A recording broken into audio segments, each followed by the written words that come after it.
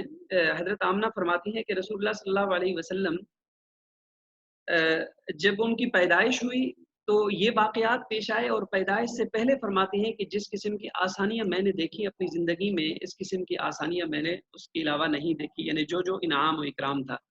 اگر آپ تھوڑا سا مہربانی کریں تو میں ایک کال سن لوں، ایک ساتھی ہیں کلاس میں آنا چاہتے ہیں، وہ کافی شاید ان کو ڈسٹربنس ہو رہی ہے۔ جزاک اللہ خیر۔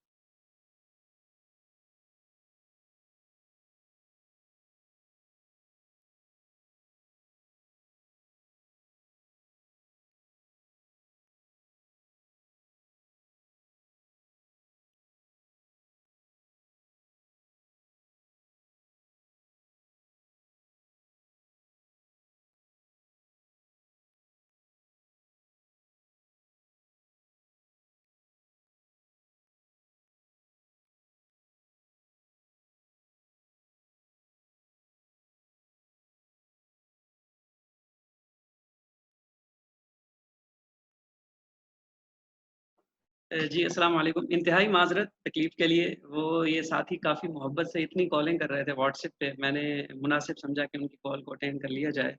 اور میں نے وہ کوڈ انہیں بھیج دیا ہے۔ جی، تو بات یہ چل رہی تھی کہ جب آپ صلی اللہ علیہ وسلم اتنی ساری معجزات کے ساتھ اس دنیا میں تشریف لائے تو پھر کیا وجہ تھی؟ یہ سوال ذہن میں آتا ہے کہ کیا وجہ تھی کہ انہیں دوسری عورتوں کی تربیت میں دیا گیا؟ یہ سوال امید ہے آپ کے ذہن میں آ رہا ہوگا کہ اتنی ساری معجزات کے ساتھ پیدا ہوئے اور حضرت آمنہ ان کے بارے میں اتنی روایات آتی ہیں، پھر بھی یہ دوسری عورتوں کے کیوں حوالے کیا گیا؟ تو بہت سارے لوگوں کو پتا ہوگا لیکن ممکن ہے کافی احباب کو یہ پتہ نہ ہو۔ تو واقعہ یہ ہے کہ عرب کے اندر اس وقت یہ رواج تھا کہ اپنے بچوں کی تربیت کے لیے وہ اپنے بچوں کو دور دیہاتوں میں بھیجا کرتے تھے، اور ان کا رواج تھا کہ کم سے کم ہر پیدا ہونے والے بچے کو دور دیہات کے اندر، بعض بچوں کو وہ 2 سال کے لیے، بعض کو 3 سال کے لیے وہ بھیجا کرتے تھے۔ اس کی وجہ یہ بیان کرتے تھے کہ جو گاؤں کی اور دیہات کی زبان ہوتی ہے وہ صاف ہوتی ہے، ایک نمبر دو، جو گاؤں کی تربیت ہوتی ہے یا گاؤں کی جو تربیت کرنے والی عورتیں ہوتی ہیں وہ بنسبت شہروں کے اپنے بچوں کا یا ان کی تربیت میں جو بچے ہوتے ہیں وہ ان کا زیادہ خیال کرتی ہیں۔ اسی وجہ سے عرب اسی حکمت کے تحت اپنے بچوں کو وہ تربیت کے لیے دور دیہاتوں میں بھیجا کرتی تھی۔ اب رسول اللہ صلی اللہ علیہ وسلم 3-4 روز تک جو حضرت اپنی والدہ کے پاس رہے، 3-4 دن کے بعد وہ ابو صوبیہ نامی ایک عورت تھی جو ابو لہب کی آزاد کردہ لوڈی تھی، وہ اس کی خدمت میں رہے۔ پھر اس کے بعد رسول اللہ صلی اللہ علیہ وسلم 4 سال تک، بعض روایت میں 6 سال تک آتا ہے، حضرت حلیمہ سعدیہ کی تربیت میں رہے۔ یعنی اتنا جو لمبا عرصہ اور زمانہ تھا کہ رسول اللہ صلی اللہ علیہ وسلم وہاں پر رہے۔ آگے چل کر ہم دیکھتے ہیں کہ حضرت حلیمہ سعدیہ کہاں رہتی تھی، ایک، اور نمبر دوسرا کہ جب وہاں حضور صلی اللہ علیہ وسلم مقیم تھے تو کس قسم کے واقعات پیش آتے تھے، اور روایات میں کیا آتا ہے۔ یہ بڑا تھوڑا آپ دیکھیے گا کہ حضور صلی اللہ علیہ وسلم بچپن سے اللہ تعالیٰ نے انہیں کتنے معجزات سے، کتنی فضیلتوں سے اللہ سبحانہ و تعالیٰ نے ان کو نوازا تھا۔ جی، کہتے ہیں کہ یہ بلاد بنو سعد کا جو قبیلہ ہے وہاں پر حضرت سعدیہ مقیم تھی، وہاں پر رہے۔ جیسا کہ میں نے آپ سے تذکرہ کیا، پہلی بار 2 سال رہے، پھر دوسری بار 2 سال، بعض روایات میں 3-3 سال بھی آتا ہے، وہاں پر رہے۔ اب یہ اگر آپ کے سامنے میپ آ رہا ہے تو اس میں یہ میپ دیکھیں کہ جس میں بنو سعد جو ہے یہ یہاں پر مقیم تھے، اور بنو سعد سے دوسری طرف جو ہے وہ مکۃ المکرمہ تھا، پھر اس سے اگلے حصے پر جو ہے وہ طائف تھا۔ یہاں پر حضرت حلیمہ سعدیہ مقیم تھی، اور یہ دور دیہات جو ہے وہ دور دیہات تھا جس دیہات کے اندر یہ مقیم تھی۔ یہ بنو سعد کی بستی ہے، آج کل بھی اس کے کچھ نشانات ہیں۔ اس دور میں ایک آباد بستی تھی جس کے اندر وہ مقیم تھی، حضرت حلیمہ سعدیہ، جہاں رسول اللہ صلی اللہ علیہ وسلم کو لے جایا گیا۔ اب پھر اس کے بعد یہ بنو سعد کی بستی میں اس سے آگے ایک اور سلسلہ آ رہا ہے، اس سے پہلے میں کچھ واقعات بتا دیتا ہوں کہ جب رسول اللہ صلی اللہ علیہ وسلم حضرت حلیمہ سعدیہ کی تربیت میں گئے بنو سعد، وہاں پر روایات میں آتا ہے کہ کچھ ایسے واقعات پیش آئے کہ بالخصوص حضرت حلیمہ سعدیہ سے ایک روایت ہے کہ رسول اللہ صلی اللہ علیہ وسلم کو جزاک اللہ خیر. احمد اما صاحب فرما رہے ہیں کہ گھر کے 8 افراد ہمارے آج کے اس سبق میں شامل ہیں. جزاک اللہ خیر. اللہ آپ سب کے علم و عمل میں اللہ سبحانہ و تعالیٰ جو ہے وہ برکت عطا فرمائے. جی حضرت حلیمہ سعدیہ کے گھر کے اندر جو مقیم تھے، تو حضرت حلیمہ سعدیہ سے کچھ روایات حدیث کی کتابوں کے اندر آتی ہیں. ایک روایت تو یہ آتی ہے کہ جب ہم رسول اللہ صلی اللہ علیہ وسلم کو لینے کے لیے آئے تو ہمیں بتایا گیا کہ جیسا کہ ہم نے پڑھا کہ رسول اللہ صلی اللہ علیہ وسلم کے جو والد ماجد تھے وہ آپ صلی اللہ علیہ وسلم کی پیدائش سے پہلے وہ انتقال کر گئے. جی اب ہوا کیا کہ جب یہ بنو سعد کی عورتیں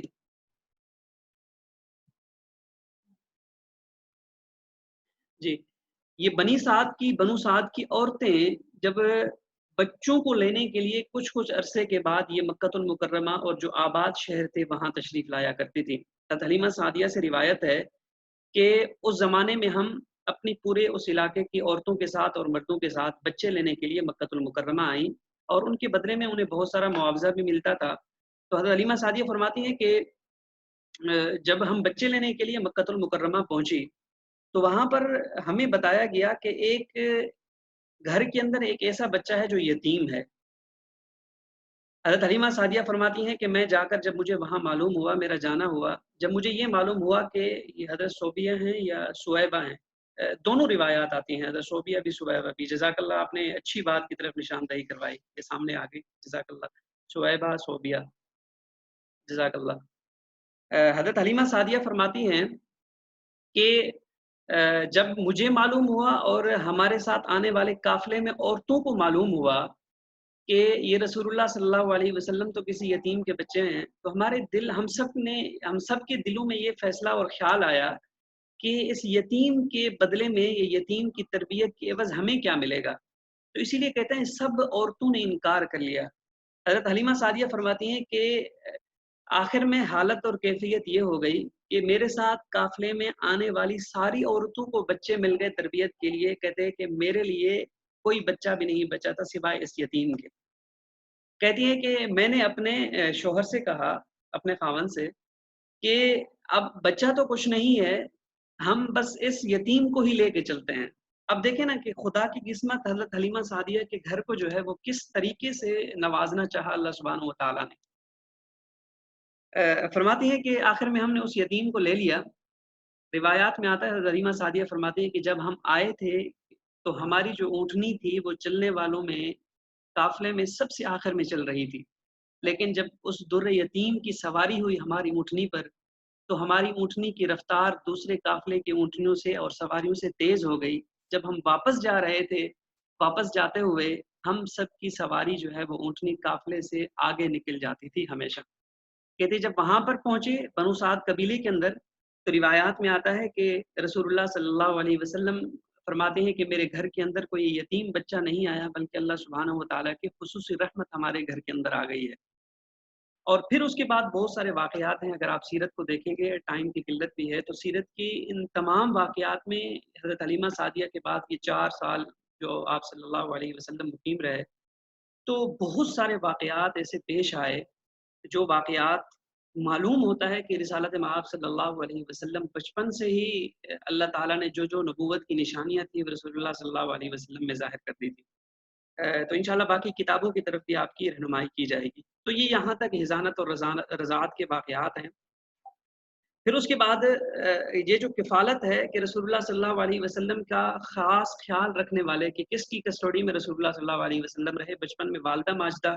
اور پھر ان کے بعد حضرت عبد المطلب میں، اور پھر اس کے بعد حضرت ابو طالب کی کفالت اور کسٹڈی میں رہے. یہ والدہ ماجدہ جو ہے وہ مقام ابوا پر ان کا انتقال ہو گیا تھا اور ان کی تدفین بھی وہیں پر ہوئی تھی. یہ ابوا کہاں پر ہے آگے میپ میں آپ کو سمجھایا جائے گا. اس وقت رسول اللہ صلی اللہ علیہ وسلم کی عمر جو ہے وہ 6 سال تھی. یعنی اب دیکھیں نا کہ جس کا سہارا اور جس کا وارث اللہ کی ذات خود ہو،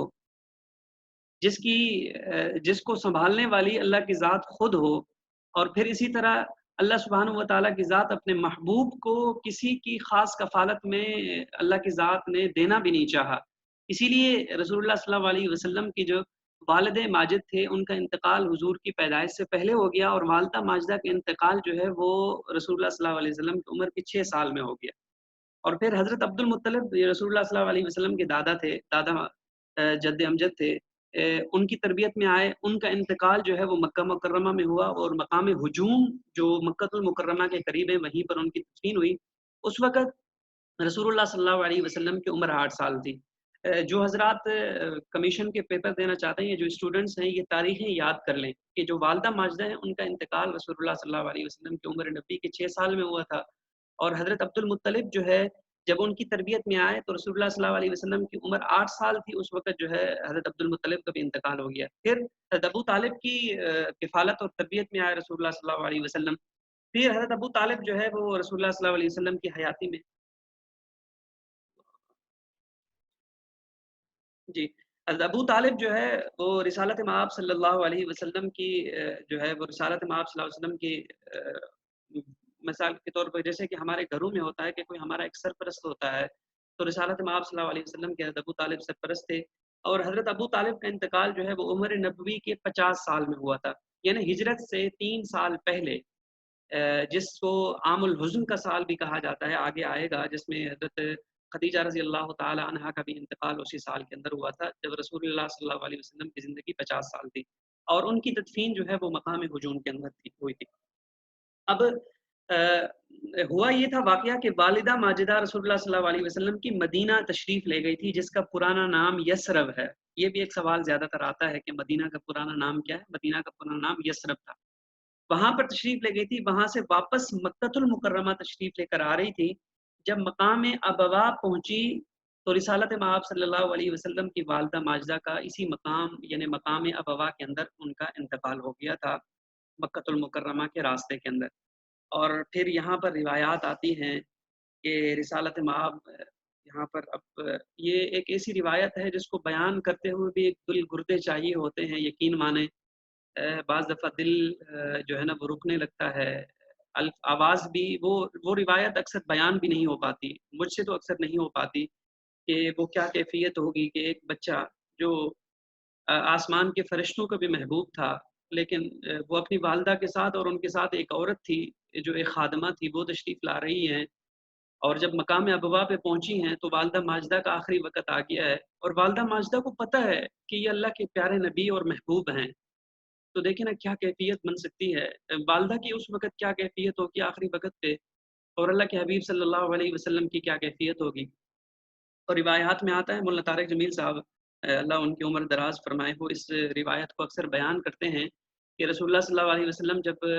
فتح مکہ کے لیے تشریف لا رہے تھے تو جب مقام ابوا پہ پہنچے تو رسالت مآب صلی اللہ علیہ وسلم جو ہے وہاں پر رکے تھے اور جب اس جگہ پہ تشریف لے گئے جس جگہ پہ حضرت آمنہ کی تدفین ہوئی تھی، تو مولا طارق جمیل صاحب تو اس کیفیت سے بیان کرتے ہیں کہ رسول اللہ صلی اللہ علیہ وسلم اس طرح بیٹھ گئے جس طرح کوئی بچہ نہیں ہوتا، بچہ کسی چیز کی یاد میں وہ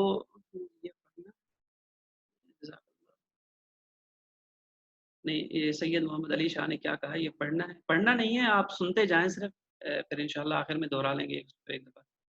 تو رسول اللہ صلی اللہ علیہ وسلم بڑی عمر کے ہو گئے تھے اس وقت، یہ تقریباً رسول اللہ صلی اللہ علیہ وسلم کی 61 یا 62 سال روایت تھی جب وہ حج کے لیے تشریف لے جا رہے تھے، تو اسی مقام پہ جب پہنچے تو اس مقام پہ پہنچ کے رسالت مآب صلی اللہ علیہ وسلم اپنی والدہ کی قبر مبارک پر تشریف لے گئے، اور پھر اسی طرح روئے جس طرح ایک بچہ جو ہے وہ کسی بات کی ضد کرتا ہے اور یوں پلتھی مار کر بیٹھتا ہے، اور پھر اسی طرح اپنے جو گھٹنے مبارک ہیں ان کے اندر رسول اللہ صلی اللہ علیہ وسلم نے اپنا چہرہ کیا اور زور زور سے رونے لگے، وہاں صحابہ کرام نے روایات میں آتا ہے اس کی رونے کی آواز بھی سنی، تو ہم تصور کریں کہ کیا مقام ہے۔ یہ روایت مجھ سے اکثر یقیناً بیان نہیں ہو سکتی، اللہ تعالیٰ ہمیں جو ہے والدین کا ہمارا سایہ جو ہے وہ تا دیر قائم رکھے۔ یہاں پر یہ سبق بھی ملتا ہے کہ والدہ سے اور والدین سے محبت کیا چیز ہوتی ہے۔ ہم نے جو کہا تھا نا کہ سیرت کے جو کچھ عملی پہلو بھی ہیں، اب یہ عملی پہلو ہیں نا کہ رسالت مآب صلی اللہ علیہ وسلم جو ہے وہ اپنی والدہ کے ساتھ کتنی محبت تھی۔ ایک روایت میں آتا ہے کہ رسول اللہ صلی اللہ علیہ وسلم نے فرمایا کہ میں ایک ایسا زمانہ آتا پانی کہ میں رات کی وقت نفل نماز کی نیت کر کے کھڑا ہوتا اور مجھے میری والدہ ماجدہ جو ہے وہ آواز دیتی، کائنڈلی یہ اسکرین کو اس طرح نہ کریں تو جزاک اللہ خیر۔ تو فرماتے ہیں کہ میری والدہ جو ہے وہ مجھے آواز دیتی اور میں جو ہے اپنے سارے کام چھوڑ چھاڑ کے اپنے سارے کام جو ہے وہ چھوڑ کے رسالت مآب صلی اللہ علیہ وسلم نے فرمایا کہ میں اپنی والدہ ماجدہ کو جواب دیتا اور فرماتا کہ یا امی یا امتی، کہ اے میری ماں، آواز کٹ رہی ہے، جو نیٹ کا ایشو ہے، میری خود آواز اپنی کٹ رہی ہے۔ بات تذکرہ ایسے تھا اس طرح کا۔ اللہ تعالیٰ آپ حضرات کو جی، تو یہ مقام ابوا تھا جس کے اندر ان کا انتقال ہو گیا۔ جی، آواز کٹ رہی ہے۔ اگر آپ حضرات اجازت دیں تو میں تھوڑا سا پانی پی لوں تاکہ بات کو آگے شروع کیا جا سکے۔ آواز کٹ رہی ہے، اللہ۔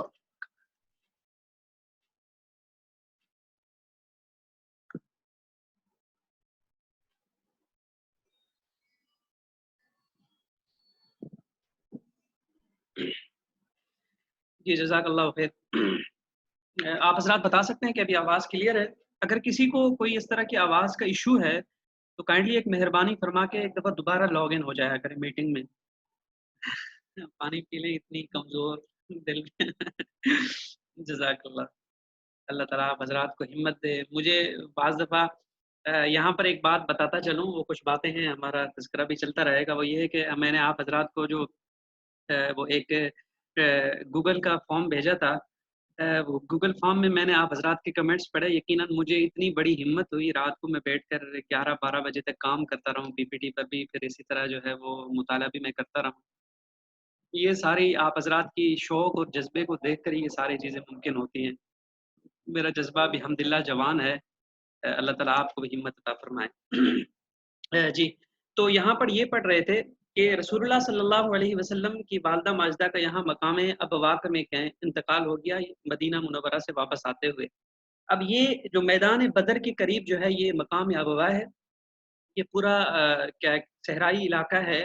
یہاں پہاڑ کے اوپر جو ہے وہ حضرت آمنہ کی قبر مبارک جو ہے وہ بنی ہوئی ہے۔ اور پھر اسی طرح ہم نے پڑھا تھا کہ رسول اللہ صلی اللہ علیہ وسلم کے جو دادا تھے حضرت عبد المطلب، اور پھر اسی طرح رسول اللہ صلی اللہ علیہ وسلم کے جو چچا تھے حضرت ابو طالب، ان دونوں کا جب انتقال ہوا انہیں مقام حجون کے اندر دفن کیا گیا۔ یہ صفا مروہ کی طرف مکۃ المکرمہ کے اندر یہ جو جرول کا علاقہ ہے، یہ جبل عمر بالکل قریبی یہ قبرستان ہے الحجون کے نام سے، یہاں پر ان حضرات کو جو ہے وہ دفن کیا گیا تھا۔ یہ مکہ مکرمہ کے قریب ہے۔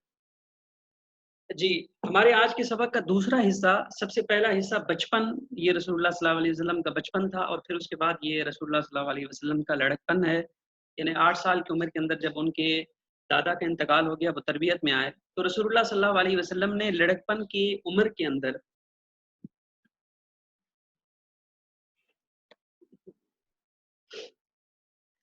جب رسول اللہ صلی اللہ علیہ وسلم کی عمر مبارک 10 سال تھی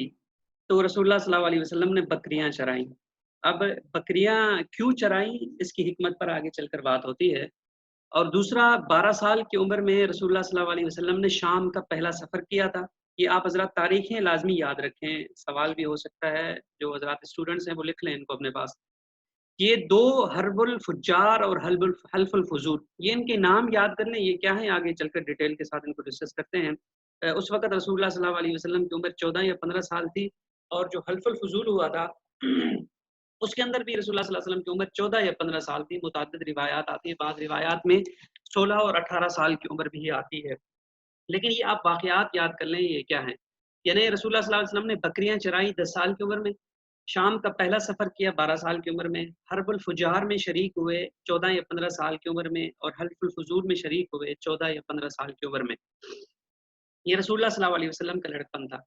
اب یہ جو رسول اللہ صلی اللہ علیہ وسلم نے بکریاں چرائی، اس وقت عمر نبی 10 یا 12 سال تھی۔ اب یہ مقام اجیاد تھا جو مکہ مکرمہ کے قریب تھا، وہیں پر چرائی۔ اور بکریاں چرانے کی حکمت، بکریاں چرانے کی حکمت یہ بیان کی جاتی ہے، یہ بیان کی جاتی ہے کہ بکریاں چرانے کی وجہ سے، اور پھر اس سے پہلے ایک بات کہ اللہ کے تمام انبیاء کی یہ صفت اور عادت مبارکہ رہی ہے کہ اللہ تعالیٰ کے حکم سے انہوں نے بکریاں چرائی ہیں۔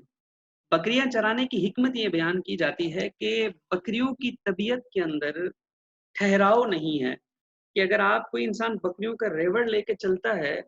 تو آپ بکریوں کے ریوڑ کو کسی ایک ہی جگہ پر ایک ہی ترتیب کے ساتھ نہیں چلا سکتے، اور ان کو اس ریوڑ بکریوں کے ریوڑ کو چلانے کے لیے اور ان کی تربیت کے لیے انسان کو حد سے زیادہ محنت اور کوشش کرنی پڑتی ہے۔ پہلی حکمت یہ بیان کی جاتی ہے۔ تو رسول اللہ صلی اللہ علیہ وسلم کو بکریاں چرانے کا اور اسی طرح تمام انبیاء کرام علیہ السلام کو جو بکریاں چرانے کا حکم دیا گیا تھا، یہ حکم محض اور صرف اسی وجہ سے تھا تاکہ ان کے اندر انبیاء کی طبیعت اور مزاج کے اندر یہ عادت اور فطرت پیدا ہو جائے کہ انہوں نے اپنی امت کی افراد کی کس طرح تربیت کرنی ہے، یعنی اپنی امت کی افراد کی کس محنت، شوق، جذبے اور لگن کے ساتھ انہوں نے تربیت کرنی ہے، یعنی ان کو بھرپور کوشش کرنی ہے انبیاء کرام علیہ السلام کو اپنی امتوں کی تربیت کے لیے۔ اور دوسری یہ حکمت بیان کی جاتی ہے کہ بکریاں چرانے، بکریوں کے اندر جس طرح عاجزی ہے نا، انکساری ہے، آپ اگر دیکھ لیں کہ دوسرے جتنے بھی جانور ہوتے ہیں ان کے اندر عاجزی اور جو انکساری ہے وہ کم ہوتی ہے بنسبت بکریوں کے۔ تو کہتے ہیں کہ بکریاں چرانے کی وجہ سے جو حضرات بکریوں کے قریب رہتے ہیں یا اپنے گھروں کے اندر بکریاں پالتے ہیں، ان کی طبیعت کے اندر انکساری اور عاجزی پیدا ہو جاتی ہے۔ تو اسی لیے اللہ سبحانہ و تعالیٰ نے تمام انبیاء کرام علیہ السلام کو یہ حکم دیا کہ آپ نے بکریاں چرانی ہے، تاکہ بکریاں چرانے کی وجہ سے ان کی طبیعتوں کے اندر جو ہے وہ ان کے مزاج کے اندر ان عاجزی اور انکساری پیدا ہو جائے۔ اور پھر اسی طرح بکریاں چرانے کی وجہ سے جب انسان علاقے کے اندر جاتا ہے تو یہ بھی حکمت بیان کی جاتی ہے کہ اس علاقے کے اندر جو آبادیاں ہوتی ہیں، جو کھیتیاں ہوتی ہیں، پھر اسی طرح جو فصلیں ہوتی ہیں، ان سے ہر قسم کی چیزوں سے آگاہی ہوتی ہے۔ اب یہاں پر یہ حکمت سب سے بڑی ہے کہ جو دین کا کام کرنے والے لوگ ہیں، انہیں اپنے معاشرے کا، اپنے مزاج کا علم اور پتہ ہونا چاہیے ایک، اور دوسرا جو ہم مسلمان ہیں کہ رسول اللہ صلی اللہ علیہ وسلم کے نام لیوا ہے، تو رسول اللہ صلی اللہ علیہ وسلم کی طبیعت اور مزاج میں ایک تو اللہ سبحانہ و تعالیٰ نے جو علم اور مقام اور مرتبہ رسالت مآب صلی اللہ علیہ وسلم کو دیا، اور پھر اسی طرح رسالت مآب صلی اللہ علیہ وسلم نے خود جو کچھ سیکھا، یعنی اللہ تعالیٰ نے جن جن چیزوں کی طرف رہنمائی کی گئی وہ تمام چیزیں بھی بہت زیادہ اہم تھی۔ تو اب یہ معلوم ہوا کہ امت کے جتنے بھی افراد ہیں، امت کے جتنے بھی لوگ ہیں، یا امت کی رسول اللہ صلی اللہ علیہ وسلم پر جتنے افراد کلمہ پڑھنے والے ہیں، ان کا بھی یہ مزاج ہونا چاہیے، انہیں اپنی سوسائٹی کی نفسیات کا پتہ ہونا چاہیے۔ یہاں پر ایک مختصر سی بات کر کے ہم آگے چلوں گا کہ اکثر ہم نے یہ دیکھا ہوگا، اکثر ہم نے یہ دیکھا ہے، جزاک اللہ، ٹھیک ہے،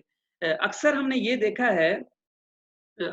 دیکھا ہے کہ بعض دفعہ ہم کسی سے بات کر رہے ہوتے ہیں، اس کو کنونس نہیں کر پا رہے ہوتے، بالخصوص ہمارے یہ جو نوجوان نسل ہے نا، ہم کسی کو نماز کے لیے کہتے ہیں تو اگلا گراؤنڈ جانے کے لیے تو تیار ہے،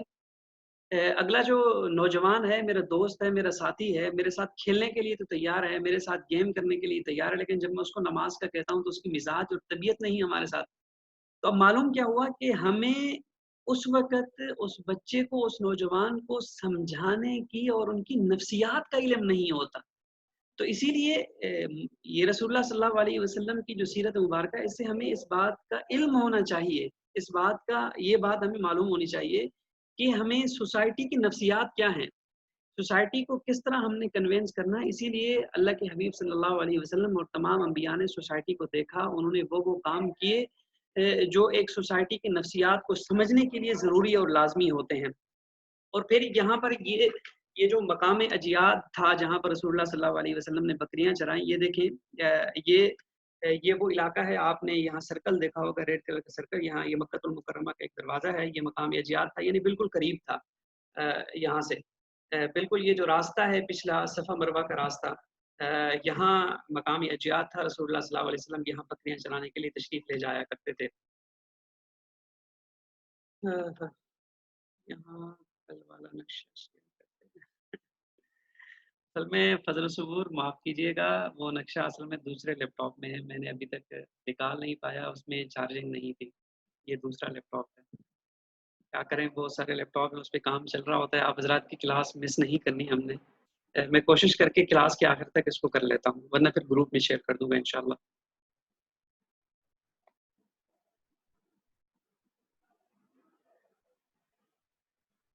جی آپ اس کو زوم کر سکتے ہیں. میں تیمور خان، جزاک اللہ. امید تو یہ ہے کہ آپ کو نظر آ رہا ہوگا، یہ مقامی اجیاد ہے جہاں پر رسول اللہ صلی اللہ علیہ وسلم جو ہے جی یہ ایک دوسرا نقشہ ہے میپ کے اندر ہے کہ یہ شارع بیت العمرہ ہے، یہ مکۃ المکرمہ ہے، مسجد الحرام ہے، یہاں سے قریب ہی ہے مقامی اجیاد. یہ مقامی اجیاد جو ہے یہ رسالت مآب صلی اللہ علیہ وسلم یہاں جو ہے وہ بکریاں چرانے کے لیے تشریف لے جایا کرتے تھے. محمد اسامہ شعیب صاحب، جزاک اللہ، آپ کے والد صاحب کو میرے سلام عرض کیجیے گا. جی یہاں پر رسول اللہ صلی اللہ علیہ وسلم تشریف لے جایا کرتے تھے. اب یہاں پر دوسری ہم نے یہ بات کی کہ رسول اللہ صلی اللہ علیہ وسلم نے شارع اجیاد بھی ہے. احمد اللہ داؤد صاحب، جزاک اللہ، شارع اجیاد بھی ہے وہاں پر آج کل بھی ہے جہاں پر رسالت مآب صلی اللہ علیہ وسلم بکریاں چرانے کے لیے تشریف لے جایا کرتے. تو ایک بکریاں چرانا، دوسرا یہ کہ رسول اللہ صلی اللہ علیہ وسلم نے 12 سال کی عمر میں شام کا پہلا سفر کیا تھا. اب یہاں پر سوال یہ آتا ہے کہ رسول اللہ صلی اللہ علیہ وسلم جب حضرت ابو طالب کی تربیت میں تھے، حضرت ابو طالب کی کفالت میں تھے، تو حضرت ابو طالب آپ کو معلوم ہے کہ یہ عرب کے لوگ سفر کیا کرتے تھے. ایک شام کی طرف سفر تھا اور دوسرا یمن کی طرف وہ سفر کیا کرتے تھے. جب حضرت ابو طالب شام کے سفر پہ جانے لگے، رسالت مآب صلی اللہ علیہ وسلم کی اس وقت جو عمر ہے وہ 12 سال تھی. یہاں پر بھی تھوڑا سا آپ کی میں توجہ چاہوں گا، بہت اہم واقعہ پیش آیا، سیرت کے اہم واقعات میں سے ایک واقعہ ہے. تو رسالت مآب صلی اللہ علیہ وسلم کو جو حضرت ابو طالب کی اس سفر مبارک کا علم ہوا کہ وہ جانے لگے ہیں، تو رسول اللہ صلی اللہ علیہ وسلم نے ضد کی کہ جیسے بچے بچپن کے اندر ہوتا ہے، مزاج میں شامل ہوتی ہے یہ چیز. تو تو وہاں پر جو ہے وہ حضرت ابو طالب کے ساتھ انہوں نے جانے پر ضد کی. تو حضرت ابو طالب راضی ہو گئے اور انہیں وہاں پر لے گئے. شام سے پہلے شام کا ایک علاقہ ہے بصرہ کے نام سے، آج کل بھی آبادیاں ہیں. تو وہاں پر ان کی بحیرہ راہب سے ملاقات ہوئی، جو اس وقت اس دور میں جو دینی تعلیمات تھی اس کے بہت بڑے عالم تھے. وہاں پر ان کی ملاقات ہوئی تھی. اب بحیرہ راہب کے ساتھ ملاقات میں کیا واقعہ پیش آیا یہ بھی میں آپ کو آگے چل کے ایکسپلین کر دیتا ہوں. تھوڑا سا یہ کچھ تصاویر ہیں وہ دیکھ لیتے ہیں. یہ رسالت مآب صلی اللہ علیہ وسلم کا اپنے چچا کے ساتھ سفر تھا. یہ مکۃ المکرمہ سے روانہ ہوئے، سب سے پہلے مدینہ منورہ یثرب تشریف لے کر آئے، جہاں یثرب میں رسالت مآب صلی اللہ علیہ وسلم کے جو نانا کی فیملی تھی وہ وہیں پر تھی.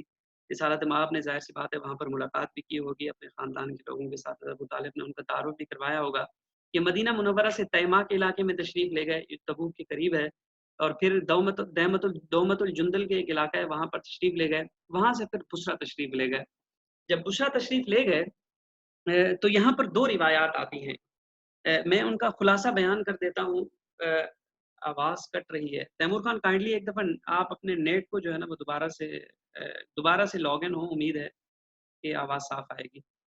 جب رسالت مآب صلی اللہ علیہ وسلم تشریف لے گئے تو وہاں بحیرہ راہب کو یہ معلوم ہوا کہ یہاں عرب سے ایک قافلہ آیا ہوا ہے. روایات میں آتا ہے کہ انہوں نے دعوت کی. تو رسالت مآب صلی اللہ علیہ وسلم کے جو چچا تھے حضرت ابو طالب، وہ کچھ لوگوں کے ساتھ بحیرہ راہب کی طرف ملاقات کے لیے چلے گئے. جب بحیرہ راہب کی اس جگہ میں جہاں انہوں نے اپنا گھر بنایا ہوا تھا، عبادت خانہ تھا اور ان کا معبد تھا، وہاں پر جب پہنچے، اللہ اکبر، تو روایات میں آتا ہے کہ اس بحیرہ راہب نے کہا کہ میں نے آپ حضرات کو دعوت تو کی تھی لیکن آپ کے ساتھ کوئی ایک ایسا بندہ ہے جو پیچھے رہ گیا. پہلے تو ابو طالب نے اور ان کے ساتھ جو لوگ گئے تھے انہوں نے کہا کہ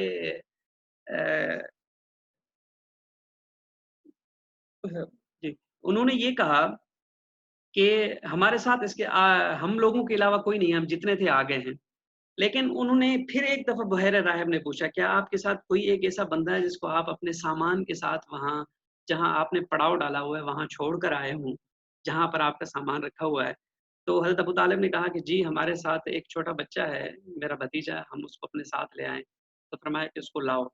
جب اس کو لایا گیا تو بحیرہ راہب نے انہیں دیکھا اور بحیرہ راہب نے کہا کہ یہ اس کے اندر وہ علامات اور نشانیاں ہیں جو ایک اللہ کے پیارے نبی کے اندر ہوگی، تو اسی لیے بہتر یہ ہے کہ آپ اس کو فوراً واپس بھیج دیں. اگر شام پہنچنے کے بعد وہاں کے لوگوں کو معلوم ہوا، بالخصوص جو وہاں پر یہود یا عیسائی آباد تھے، تو وہ اس کو دیکھ کر اس کی نشانیوں سے پہچان لیں گے کہ یہ اللہ کے آخری نبی ہیں، اسی لیے اس کو نقصان پہنچائیں گے، بہتر یہ ہے کہ آپ ان کو ابھی سے واپس بھیج دیں۔ تو روایات میں آتا ہے کہ حضرت ابو طالب نے کچھ لوگوں کے ساتھ رسالت مآب صلی اللہ علیہ وسلم کو یہاں مکہ المکرمہ واپس بھیج دیا تھا۔ اب دیکھیں یعنی بالکل بچپن کے اندر بھی کچھ معجزات ظاہر ہوئے، اور پھر جب لڑکپن کی زندگی آئی تو اس میں بھی بہت سارے ایسے معجزات ظاہر ہو رہے ہیں جس سے معلوم ہو رہا ہے کہ اللہ سبحانہ و تعالیٰ کی طرف سے کوئی ایک ایسی ہستی ہے کہ جو خصوصی انتخاب کر کے یہاں پر بھیجی گئی ہے۔ یعنی اب عام لوگوں کو بھی یعنی اللہ سبحانہ و تعالیٰ کہتے ہیں نا کہ جب بھی ہم کوئی اپنی بات کرتے ہیں تو اس سے پہلے اس کا گراؤنڈ سیٹ کرتے ہیں۔ جب بھی کوئی نئی بات ہوتی ہے اس دنیا کے اندر وقوع پذیر ہوتی ہے، اس سے پوری بات کا ایک گراؤنڈ سیٹ ہوتا ہے، پھر اس کے بعد اس واقعے کا وقوع ہوتا ہے۔ تو رسالت مآب صلی اللہ علیہ وسلم کی جب یہ پیدائش ہو رہی ہے تو اس سے بعثت ہو رہی ہے، تو اس بعثت سے پیدائش سے پہلے بھی اور پیدائش کے بعد بعثت تک یہ اہم اہم واقعات ہو رہے ہیں، جن واقعات کی ضمن میں یا جن واقعات سے یہ معلوم ہو رہا ہے کہ کوئی ایسا خصوصی انقلاب اس دنیا کے اندر بالخصوص یہ جو عرب کا علاقہ ہے یہاں پر آ رہا ہے۔ تو یہ یہاں پر یہ واقعہ پیش آیا تھا۔ یہ سیرت کے اہم واقعات میں سے ایک ہے جو رسالت مآب صلی اللہ علیہ وسلم کی نشانیوں کو اور حضور کی ختم نبوت کو ظاہر کرتا ہے۔ جی یہ بحیرہ راہب کی جو خانقاہ ہے اس کا یہ بیرونی منظر ہے جس کو بسرا شام کے نام سے کہا جاتا ہے، اور بحیرہ راہب کی یہ جو خانقاہ ہے اس کا اندرونی منظر ہے۔ آپ حضرات ایک دفعہ اس کو دیکھ لیں تاکہ پھر آگے چلیں۔ جی یہ اسکرین نظر آ رہی ہے نا آپ حضرات کو؟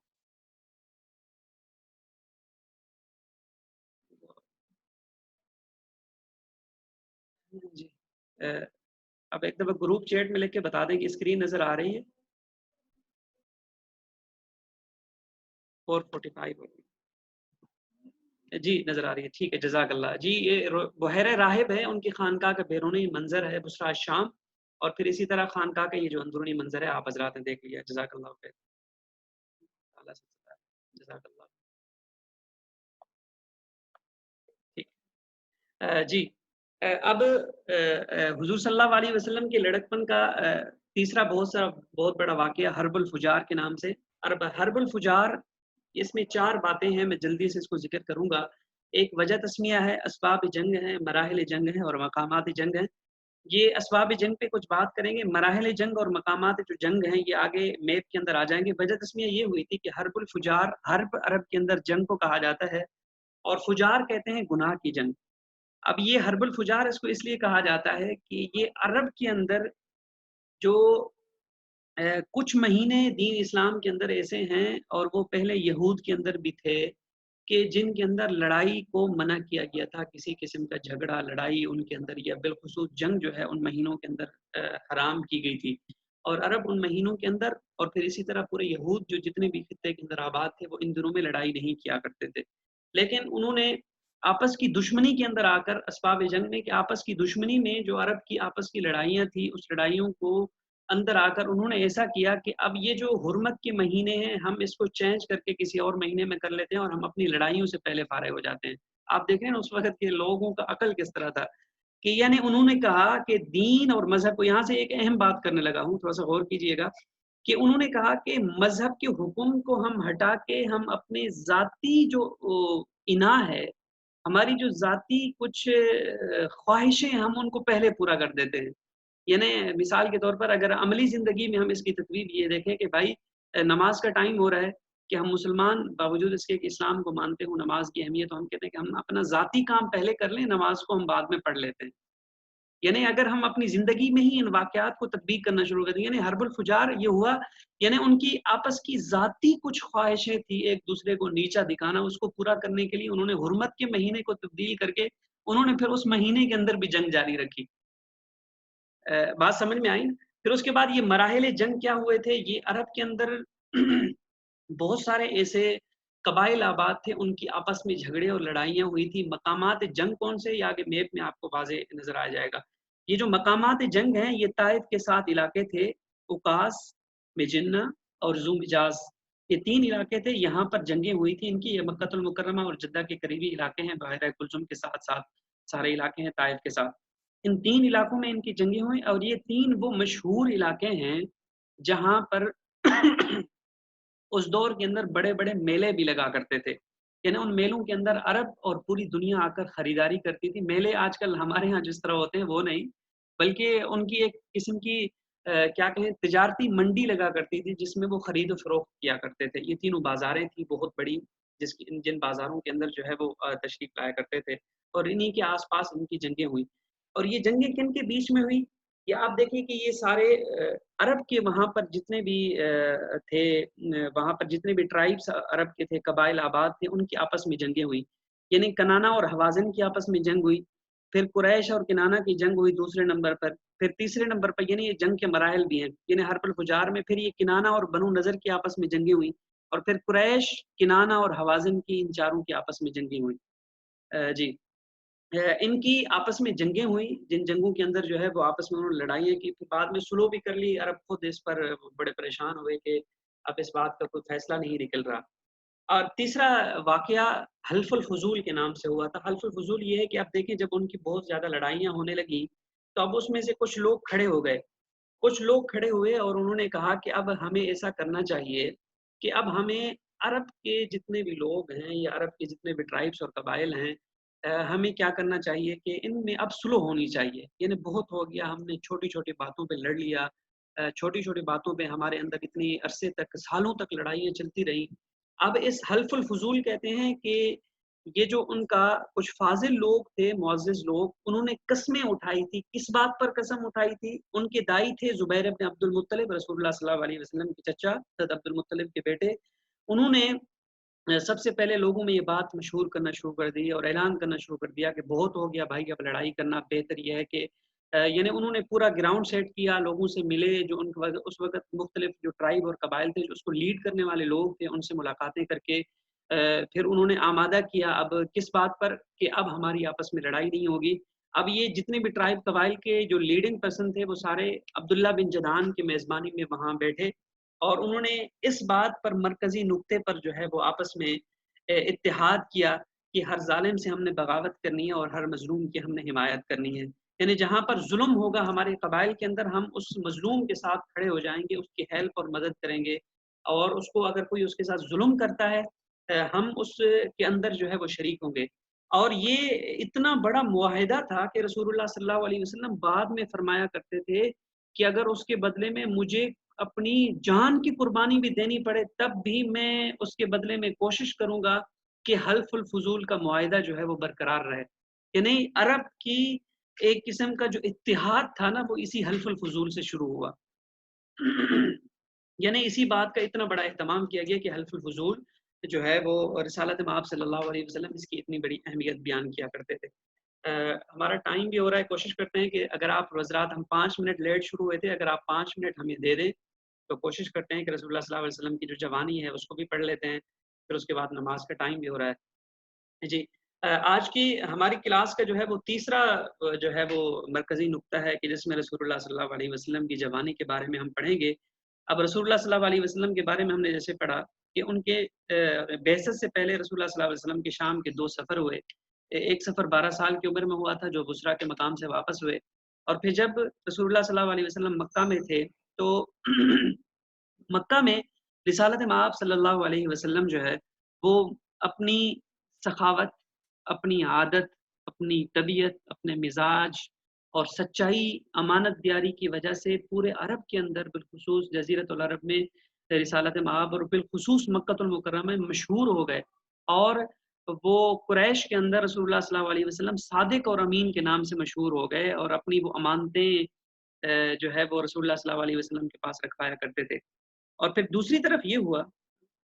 سارا ٹائم آپ کا ہے سر، جتنا مرضی لے لیں، جزاک اللہ، جزاک اللہ۔ وہ ٹائم ہے لیکن تھوڑا سا خیال کرنا پڑتا ہے، نماز کا ٹائم بھی ہے۔ تو یہ دوسرا سفر تھا کہ جب حضرت خدیجہ کو یہ معلوم ہوا۔ اب حضرت خدیجہ کے یہاں پر واقعہ یہ ہے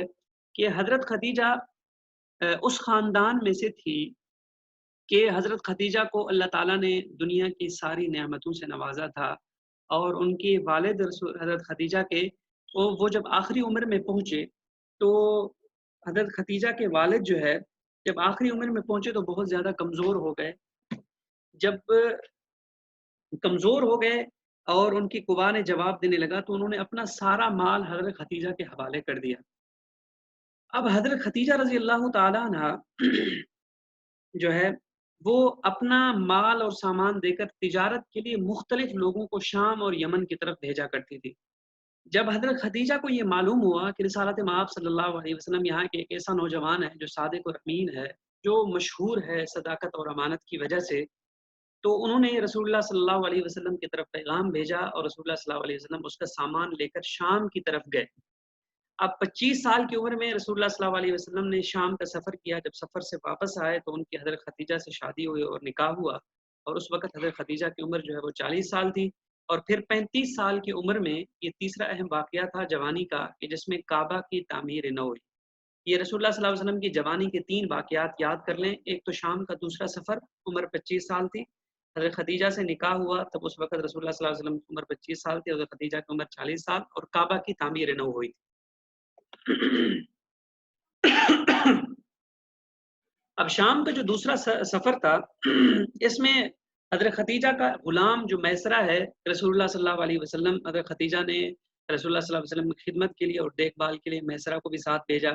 اور وہ شام کے سفر میں ایک دوسرا نستورہ راہب کے نام سے ان کی ملاقات ہوئی۔ راستے میں ارحاسات ہوئے۔ اب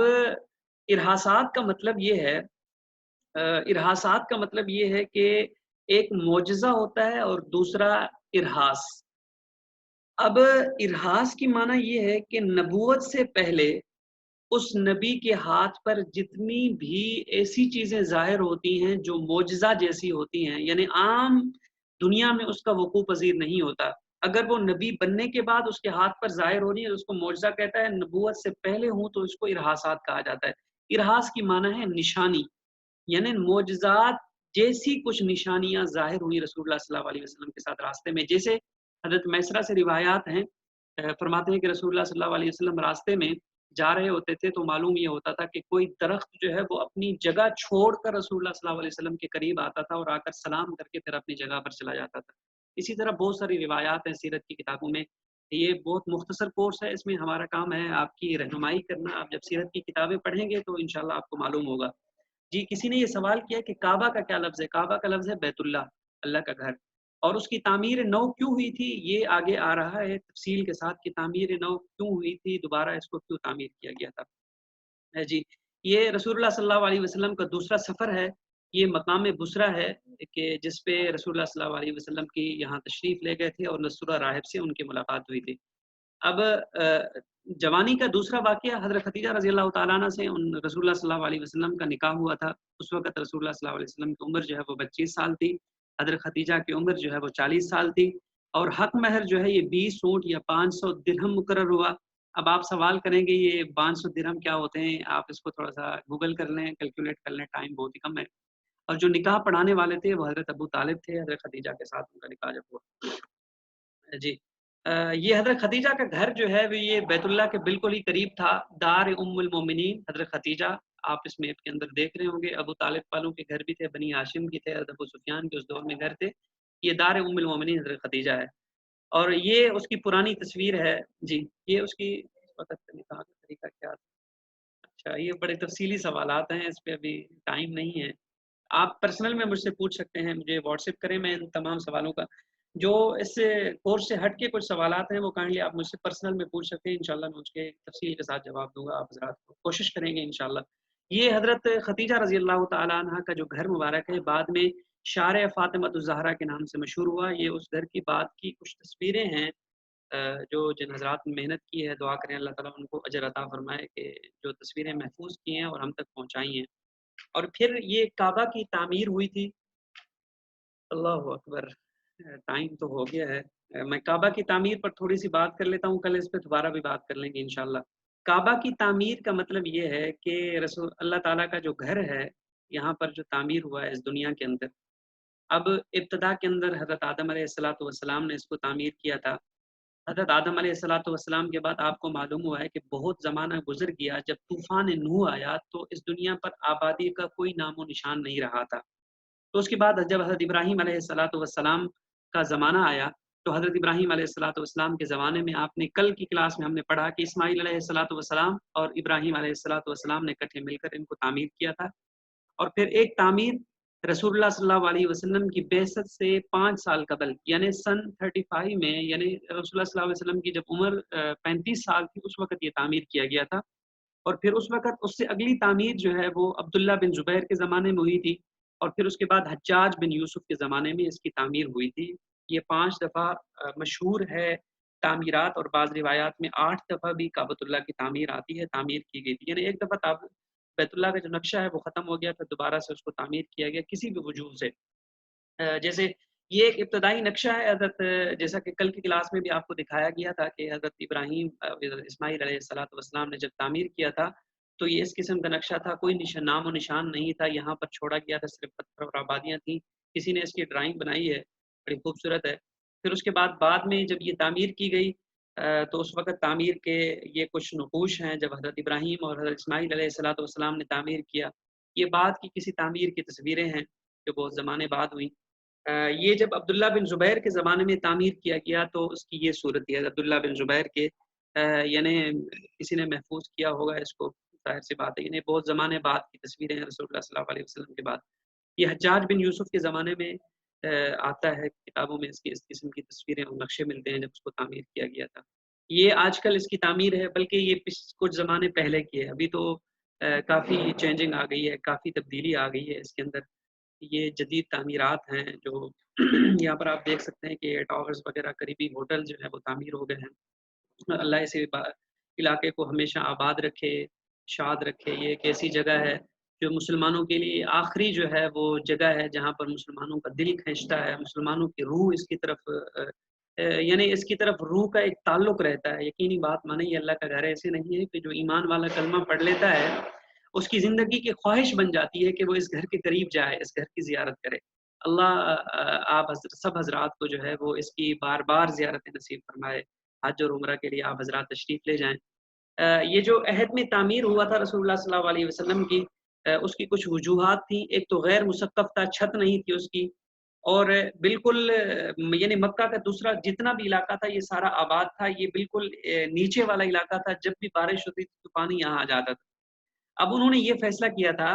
کہ اس آبادی کے اندر صرف تعمیر میں، صرف قریش نے کہا تھا صرف ہم حلال کی کمائی لگائیں گے، حرام کی کمائی نہیں لگائیں گے۔ اور ہوا یہ تھا کہ انہوں نے پھر کچھ لوگوں کو یہاں پر بھیجا تھا، انہوں نے جو جہاز کے تختے تھے ان کی خریداری کی تھی۔ ایک جہاز طوفان کی وجہ سے وہ نظر انداز ہو گیا تھا جدہ پہ، پھر اس کی پھٹے جتنے بھی تھے، تختے وغیرہ، ان کی خریداری کی گئی تھی، اور جو ولید بن مغیرہ تھے اس کو اس کا لیڈر بنا کے بھیجا گیا تھا۔ وہ رومی معمار باقون کا انہوں نے انتظام کیا تھا جس نے آ کر اس کو تعمیر کیا تھا۔ یہ اس کی تعمیر ہے۔ یہ وہ تصویریں ہیں جس میں معلوم ہوتا ہے جس میں معلوم ہوتا ہے کہ یہ جو بیت اللہ ہے یہ بالکل آج اگر ابھی بھی آپ جائیں تو ابھی تو بہت سارے انتظامات ہوئے تھے، لیکن کافی زمانے تک ایسا ہوتا تھا کہ یہ جو بیت اللہ کی بالکل جگہ ہے نا، یہ مکہ مکرمہ سے سب سے نچلی جگہ ہے، یعنی بیت اللہ کی۔ یہ کوئی آواز آ رہی ہے؟ کائنڈلی آپ حضرات مائک اگر آف کر دیں تو شاید ڈسٹربنس پیدا ہو رہی ہے، میوٹ آن کر دیں۔ جی جزاک جی جی، یہ بیت اللہ بالکل جو ہے وہ نچلی سطح کے اندر ہے، بالکل نچلی جگہ کے ہے، جس کے اندر جو ہے وہ پانی آ کر جمع ہو جاتا تھا، پھر ابھی اس کے انتظامات کیے گئے ہیں۔ جی جزاک اللہ۔ یہ اس کی کچھ تصاویر ہیں، کل اس پہ ایک دفعہ دوبارہ سے بات کر لیں گے انشاءاللہ العزیز، کہ آپ مزید اس کی کچھ تصاویر دیکھ لیں۔ یہ بیت اللہ ہے، دیکھیں قریب میں کیا معلوم ہوتا ہے، یہ کیسا منظر ہوتا ہے۔ اللہ آپ حضرات کو بار بار اس کی طرف لے جائے۔ یہ اس کے جو مناظر ہیں۔ جی نماز کا ٹائم ہو رہا ہے، بالکل صحیح ہے، معاف کیجیے گا، یہ کل اس پہ بات کر لیں گے انشاءاللہ۔ آخر میں دعا کر لیتے ہیں، میں اس کا خلاصہ اور ڈیٹیل کے ساتھ آپ کو بھیج دیتا ہوں انشاءاللہ واٹس ایپ پر۔ امید ہے آج کی کلاس پھر ایک دفعہ دوبارہ سے بہتر ہوگی۔ آخر میں دعا کر لیتے ہیں۔ الحمدللہ رب العالمین والعاقبۃ للمتقین والصلاۃ والسلام علی سید الانبیاء والمرسلین۔ اللهم انا نسألك الهدى والتقى والعفاف والغنى، اللهم انا نسألك من خير ما سألك منه عبدك ونبيك محمد صلى الله عليه وسلم، ونعوذ بك من شر ما استعاذك منه عبدك ونبيك محمد صلى الله عليه وسلم، انت المستعان وعليك البلاء ولا حول ولا قوة الا بالله العلي العظيم۔ یا اللہ یا رحمان یا رحیم، ہم نے جو کچھ پڑھا سمجھا اس پر یا اللہ عمل کرنے کی توفیق عطا فرما، اور رسالت مآب صلی اللہ علیہ وسلم کی زندگی کے ساتھ ہمیں محبت اور خصوصی تعلق نصیب فرما۔ یا اللہ ہمیں حضور اکرم صلی اللہ علیہ وسلم کی زندگی مبارک پر نہ صرف عمل کرنے کی توفیق عطا فرما، بلکہ زندگی کے ہر حصے کو اپنی زندگی میں ہمیں زندہ کرنے کی توفیق عطا فرما، اور رسالت مآب صلی اللہ علیہ وسلم کے گھر مبارک اور بیت اللہ کی بار بار ہم سب کو زیارت نصیب فرما۔ مالنا البلاء المبین، صلی اللہ تعالی علی خیر خلقہ محمد وعلی آلہ واصحابہ واہل بیتہ واتباعہ الی یوم الدین، لا الہ الا اللہ محمد رسول اللہ۔ آخر میں ایک گزارش یہ ہے کہ میں آپ سے خلاصہ تو شیئر کر لوں گا، بہت سارے لوگوں کے سوالات رہ جاتے ہیں، تو کائنڈلی اگر آپ، میں نے کچھ اسنیپ شاٹ لے لی ہیں ان تصاویر کی، میں پرسنل میں بھی انشاءاللہ بھیج دوں گا آپ کو۔ کوشش کریں گے کہ کل ان سوالات کو ایک دفعہ دوبارہ سے جو ہے وہ میں سب سے پہلے ان سوالات کے جواب دے کر پھر آگے چلا جائے انشاءاللہ۔ میں نے اسنیپ شاٹ لے لیا ان سوالات کا، کوشش کر کے کل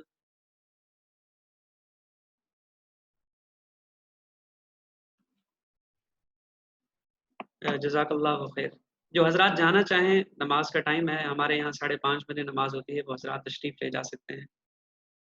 یا دوہرائی کے لیے اس کی ویڈیو مل سکتی ہے۔ اصل میں ویڈیو میں کچھ مسئلہ ہے، ویڈیو کا مسئلہ یہ ہے کہ اس میں کافی، ایک تو وہ اس کی لینتھ کافی زیادہ ہوتی ہے، تو وہ ویڈیو بھیجنا تھوڑا مشکل ہوتا ہے۔ ہم کوشش تو کر رہے ہیں کہ اس کو سیٹنگ کر لیں۔ جو ہم آپ کو خلاصہ بھیج رہے ہوتے ہیں، اگر آپ کائنڈلی اس خلاصے کو ایک دفعہ سنیں اور جو PDF فائل میں ہوتا ہے اس کو بار بار پڑھیں، انشاءاللہ العزیز، انشاءاللہ العزیز وہ خلاصہ آپ کو، یہ سیرت کا جتنا بھی سبق ہے وہ ایک دفعہ دوبارہ سے اس کی دہرائی ہو جائے گی، وہ آپ کے ذہن میں آ جائے گی انشاءاللہ۔ میں نے اسکرین ریکارڈنگ پہ لگا تو دی ہے، وہی مسئلہ میں نے آپ کو بتایا تھا کہ